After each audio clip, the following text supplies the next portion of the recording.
ठाणे महानगरपालिकेच्या निवडणुका या स्थानिक प्रश्नांवर लढण्याऐवजी भारतीय जनता पार्टी हिंदू मुस्लिम महाराष्ट्र अशा विभाजनवादी प्रश्नांवर निवडणूक लढवत आहे. भाजपने सत्ता काळात कोणतीही कामं केली नसल्याने त्यांना धर्माचा आधार घेऊन निवडणूक लढवावी लागते आहे.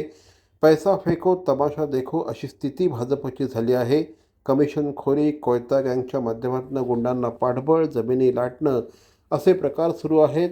देवाभाऊ लाडक्या बहिणींना 1,500 रुपये देऊन केसाने गळा कापत आहेत अशी टीका देखील हर्षवर्धन सकपाळ यांनी केली.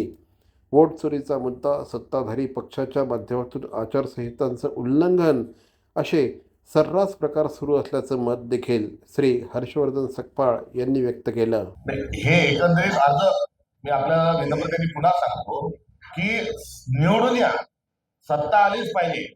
हा जो भाग आहे हा राजकीय पक्षांवर दबाव आणून या संदर्भामध्ये या पाशवी लढाईला आम्ही काँग्रेस म्हणून तयार नाही. आम्ही विचाराच्याच अनुषंगाने पुढे जात आहोत.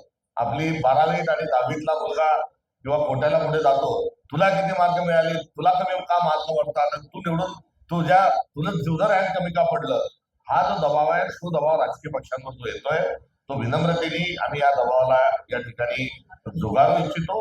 आणि आम्ही एकेकाळी मजबूत होतो, मान्य आहे, खरं आहे. आज म्हणजे आमची परिस्थिती काय आहे ही पण लपून राहिलेली नाही. परंतु आम्ही पुन्हा आमचं गतवैभव प्राप्त करण्याकरता आम्ही ज्या मार्गाने जाणार आहोत तो मार्ग संघर्षाचा आहे, विचारांचा आहे.